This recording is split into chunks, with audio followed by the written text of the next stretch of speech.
ओम श्री साई नाथाय नमः। बाबा की कृपा से हम आज अध्याय 24 तक पहुंचकर उसे प्रारंभ कर रहे हैं। ये बाबा की ही कृपा है कि उनके आशीर्वाद से हम सब यहां तक पहुंच पाए हैं। मधुर हास्य रस वर्षा जब बरसाते थे साईं, आनंदित उन भक्तों की देते कथा सुनाई।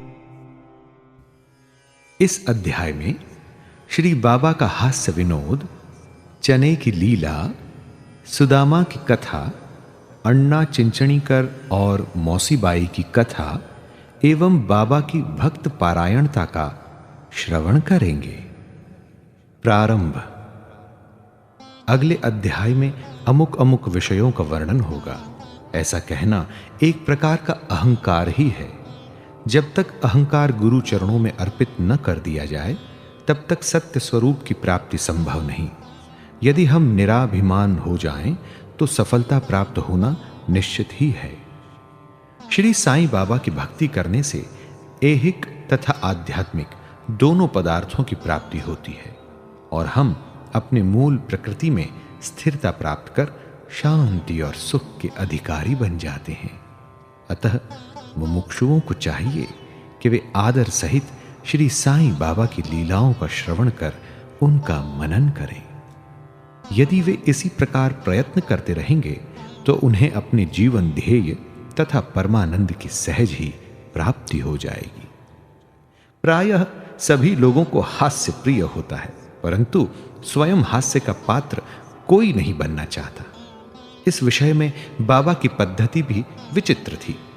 मनोविनोद जब भावपूर्ण होता तो अति मनोरंजक तथा शिक्षाप्रद होता था। इसीलिए भक्तों को यदि स्वयं हास्य का पात्र बनना भी पड़ता था तो उन्हें उसमें कोई आपत्ति न होती थी। श्री हेमाड़ पंत भी ऐसा एक अपना ही उदाहरण प्रस्तुत करते हैं। आइए चना लीला की कथा का श्रवण करें। शिरडी में बाजार प्रति रविवार को लगता है। निकटवर्ती ग्रामों में लोग यहां आकर रास्तों पर दुकानें लगाते और सौदा बेचते हैं। मध्याह्न के समय मस्जिद लोगों से ठसाठस भर जाया करती थी, परंतु इतवार के दिन तो लोगों की इतनी अधिक भीड़ होती कि प्रायः दम ही घुटने लगता था। ऐसे ही एक रविवार के दिन श्री हेमाड़ पंत बाबा की चरण सेवा कर रहे थे। श्यामा बाबा के बाईं ओर व वामन राव बाबा के दाहिनी ओर बैठे थे। इस अवसर पर श्रीमान बूटी साहेब और काका साहेब दीक्षित भी वहां उपस्थित थे। तब श्यामा ने हंसकर अन्ना साहेब से कहा कि देखो, तुम्हारे कोट की बाह पर कुछ चने लगे हुए से प्रतीत होते हैं। ऐसा कहकर श्यामा ने उनकी बाह स्पर्श की जहां कुछ चने के दाने मिले। जब हेमाड़ पंत ने अपनी बाईं कुहनी सीधी की तो चने के कुछ दाने लुढ़ककर नीचे भी गिर पड़े, जो उपस्थित लोगों ने बीन कर उठाए। भक्तों को तो हास्य का विषय मिल गया और सभी आश्चर्यचकित होकर भांति भांति के अनुमान लगाने लगे, परंतु कोई भी ये न जान सका कि चने के दाने वहां आए कहां से और इतने समय तक उसमें कैसे फंसे रहे। इसका संतोषप्रद उत्तर किसी के पास न था, परंतु इस रहस्य का भेद जानने को हर कोई उत्सुक था। तब बाबा कहने लगे, इन महाशय अन्ना साहब को एकांत में खाने की बुरी आदत है। आज बाजार का दिन है और ये चने चबाते हुए ही यहां आए हैं। मैं तो इनकी आदतों से भली भांति परिचित हूं और ये चने मेरे कथन की सत्यता के प्रमाण है। इसमें आश्चर्य की बात ही क्या है। हेमाड़ पंत बोले, बाबा, मुझे कभी भी एकांत में खाने की आदत नहीं है, फिर इस प्रकार मुझ पर दोषारोपण क्यों करते हैं। अभी तक मैंने शिरडी के बाजार के दर्शन भी नहीं किए तथा आज के दिन तो मैं भूल कर भी बाजार नहीं गया। तब उनके खाने की बात तो बहुत दूर है। भोजन के समय जो मेरे निकट होते हैं उन्हें उनका उचित भाग दिए बिना मैं कभी भोजन तक ग्रहण नहीं करता। बाबा बोले, तुम्हारा कथन सत्य है, परंतु जब तुम्हारे समीप ही कोई न हो तो तुम या हम कर ही क्या सकते हैं? अच्छा बताओ, क्या भोजन करने से पूर्व तुम्हें कभी मेरी स्मृति भी आती है? क्या मैं सदैव तुम्हारे साथ नहीं हूं? फिर क्या तुम पहले मुझे ही अर्पण कर भोजन किया करते हो? इस घटना द्वारा बाबा क्या शिक्षा प्रदान कर रहे हैं, थोड़ा इस ओर ध्यान देने की आवश्यकता है। इसका सारांश यह है कि इंद्रियां, मन और बुद्धि द्वारा पदार्थों का रसास्वादन करने के पूर्व बाबा का स्मरण करना चाहिए। उनका स्मरण ही अर्पण की एक विधि है। इंद्रियां विषय पदार्थों की चिंता किए बिना कभी नहीं रह सकती। इन पदार्थों को उपभोग से पूर्व ईश्वरार्पण कर देने से उनकी आसक्ति स्वभावतः नष्ट हो जाती है। इसी प्रकार समस्त इच्छाएं, क्रोध और तृष्णा आदि कुप्रवृत्तियों को पहले ईश्वर अर्पण कर गुरु की ओर मोड़ देना चाहिए।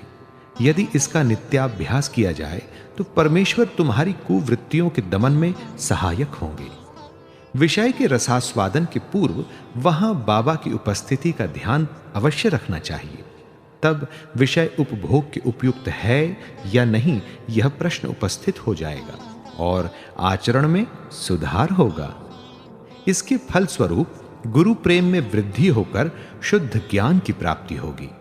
जब इस प्रकार ज्ञान की वृद्धि होती है तो दैहिक बुद्धि नष्ट होकर चैतन्य घन में लीन हो जाती है। वस्तुतः गुरु और ईश्वर में कोई पृथकत्व नहीं है और जो उन्हें भिन्न समझता है वह तो निरा अज्ञानी है तथा उसे ईश्वर दर्शन होना भी दुर्लभ है। इसलिए समस्त भेदभाव को भूलकर गुरु और ईश्वर को अभिन्न समझना चाहिए। इस प्रकार गुरु सेवा करने से ईश्वर कृपा प्राप्त होना निश्चित ही है और तभी वे हमारा चित्त शुद्ध कर हमें आत्मानुभूति प्रदान करेंगे। सारांश ये है कि ईश्वर और गुरु को पहले अर्पण किए बिना हमें किसी भी इंद्रिय ग्राह्य विषय का रसास्वादन नहीं करना चाहिए। इस प्रकार अभ्यास करने से भक्ति में उत्तरोत्तर वृद्धि होगी। फिर भी साईं बाबा की मनोहर सगुण मूर्ति सदैव आंखों के सम्मुख रहेगी, जिससे भक्ति, वैराग्य और मोक्ष की प्राप्ति शीघ्र हो जाएगी। ध्यान प्रगाढ़ होने से क्षुधा और संसार के अस्तित्व की विस्मृति हो जाएगी और सांसारिक विषयों का आकर्षण स्वतः नष्ट होकर चित्त को सुख और शांति प्राप्त होगी। आइए अब सुदामा की कथा को श्रवण करते हैं। उपर्युक्त घटना का वर्णन करते करते हेमाड़ पंत को इसी प्रकार की सुदामा की कथा याद आई, जो ऊपर वर्णित नियमों की पुष्टि करती है। श्री कृष्ण अपने ज्येष्ठ भ्राता बलराम तथा अपने एक सहपाठी सुदामा के साथ संदीपनी ऋषि के आश्रम में रहकर विद्याध्ययन किया करते थे। एक बार कृष्ण और बलराम लकड़ियां लाने के लिए वन गए। संदीपनी ऋषि की पत्नी ने सुदामा को भी उसी कार्य के निमित्त वन भेजा तथा तीनों विद्यार्थियों के खाने को कुछ चने भी उन्होंने सुदामा के द्वारा भेजे। जब कृष्ण और सुदामा की भेंट हुई तो कृष्ण ने कहा, दादा मुझे थोड़ा जल दीजिए, प्यास अधिक लग रही है। सुदामा ने कहा, भूखे पेट जल पीना हानिकारक होता है, इसलिए पहले कुछ देर विश्राम कर लो। सुदामा ने चने के संबंध में न कोई चर्चा की और न कृष्ण को उनका भाग ही दिया। कृष्ण थके हुए तो थे ही, इसलिए सुदामा की गोद में अपना सिर रखते ही वे प्रगाढ़ निद्रा में निमग्न हो गए। तभी सुदामा ने अवसर पाकर चने चबाना प्रारंभ कर दिया। इसी बीच में अचानक कृष्ण पूछ बैठे, दादा तुम क्या खा रहे हो? ये कड़कड़ की ध्वनि कैसी हो रही है? सुदामा ने उत्तर दिया कि यहां खाने को है ही क्या, मैं तो शीत से कांप रहा हूं, इसलिए मेरे दांत कड़कड़ कड़कड़ कड़कड़ बज रहे हैं। देखो तो मैं अच्छी तरह से विष्णु सहस्त्र नाम भी उच्चारण नहीं कर पा रहा हूं। यह सुनकर अंतर्यामी कृष्ण ने कहा कि दादा मैंने अभी स्वप्न में देखा कि एक व्यक्ति दूसरे की वस्तुएं खा रहा है। जब उससे इस विषय में प्रश्न किया गया तो उसने उत्तर दिया कि मैं खाक अर्थात धूल खा रहा हूं। तब प्रश्नकर्ता ने कहा, ऐसा ही हो एवमस्तु। दादा, ये तो केवल स्वप्न था। मुझे तो ज्ञात है कि तुम मेरे बिना अन्न का दाना भी ग्रहण नहीं करते, परंतु श्रम के वशीभूत होकर मैंने तुमसे ऐसा प्रश्न किया था। यदि सुदामा किंचित मात्र भी कृष्ण की सर्वज्ञता से परिचित होते तो वे इस भांति आचरण कभी न करते। श्री कृष्ण के लंगोटिया मित्र होते हुए भी सुदामा को अपना शेष जीवन दरिद्रता में व्यतीत करना पड़ा, परंतु केवल एक ही मुट्ठी रूखे चावल जो उनकी स्त्री सुशीला ने अत्यंत परिश्रम से उपार्जित किए थे, भेंट करने पर श्री कृष्ण बहुत प्रसन्न हो गए और उन्हें उसके बदले में सुवर्ण नगरी प्रदान कर दी। जो दूसरों को दिए बिना एकांत में खाते हैं, उन्हें इस कथा को सदैव स्मरण रखना चाहिए। श्रुति भी इस मत का प्रतिपादन करती है कि प्रथम ईश्वर को ही अर्पण करें तथा उच्छिष्ट हो जाने के उपरांत ही उसे ग्रहण करें। यही शिक्षा बाबा ने हास्य के रूप में दी है। अब श्री हेमाड़ पंत एक दूसरी हास्यपूर्ण कथा का वर्णन करते हैं, जिसमें बाबा ने शांति स्थापन का कार्य किया है। दामोदर घनश्याम बाबरे उपनाम अण्णा चिंचणीकर बाबा के भक्त थे। वे सरल, सुदृढ़ और निर्भीक प्रकृति के व्यक्ति थे। वे निडरता पूर्वक स्पष्ट भाषण करते और व्यवहार में सदैव नगद नारायण से थे। यद्यपि व्यावहारिक दृष्टि से वे रूखे और असहिष्णु प्रतीत होते थे, परंतु अंतःकरण से कपटहीन और व्यवहार कुशल थे। इसी कारण बाबा उन्हें विशेष प्रेम करते थे। सभी भक्त अपनी अपनी इच्छानुसार बाबा के अंग अंग को दबा रहे थे। बाबा का हाथ कठड़े पर रखा हुआ था। दूसरी ओर एक वृद्ध विधवा उनकी सेवा कर रही थी, जिनका नाम वेणुबाई कौजलगी था। बाबा उन्हें मां शब्द से संबोधित करते तथा अन्य लोग उन्हें मौसी बाई कहते थे। वे एक शुद्ध हृदय की वृद्ध महिला थीं। वे उस समय दोनों हाथों की उंगलियां मिलाकर बाबा के शरीर को मसल रही थीं। जब वे बलपूर्वक उनका पेट दबाती तो पेट और पीठ का प्रायः एकीकरण हो जाता था। बाबा भी इस दबाव के कारण यहां वहां सरक रहे थे। अण्णा दूसरी ओर सेवा में व्यस्त थे। मौसीबाई का सिर हाथों की परिचालन क्रिया के साथ नीचे ऊपर हो रहा था। जब इस प्रकार दोनों सेवा में जुटे थे तो अनायास ही मौसीबाई का मुख अण्णा के अति निकट आ गया। मौसीबाई विनोदी प्रकृति की होने के कारण ताना देकर बोली, ये अण्णा बहुत बुरा व्यक्ति है और ये मेरा चुंबन करना चाहता है। इसके केश तो पक गए हैं, परंतु मेरा चुंबन करने में इसे तनिक भी लज्जा नहीं आती है। यह सुनकर अण्णा क्रोधित होकर बोले, तुम कहती हो कि मैं एक वृद्ध और बुरा व्यक्ति हूं? क्या मैं मूर्ख हूं? तुम खुद ही छेड़खानी करके मुझसे झगड़ा कर रही हो। वहां उपस्थित सब लोग इस विवाद का आनंद ले रहे थे। बाबा का स्नेह तो दोनों पर था, इसलिए उन्होंने कुशलता पूर्वक विवाद का निपटारा कर दिया। वे प्रेम पूर्वक बोले, अरे अण्णा, व्यर्थ ही क्यों झगड़ रहे हो? मेरी समझ में नहीं आता कि मां का चुंबन करने में दोष ही क्या है।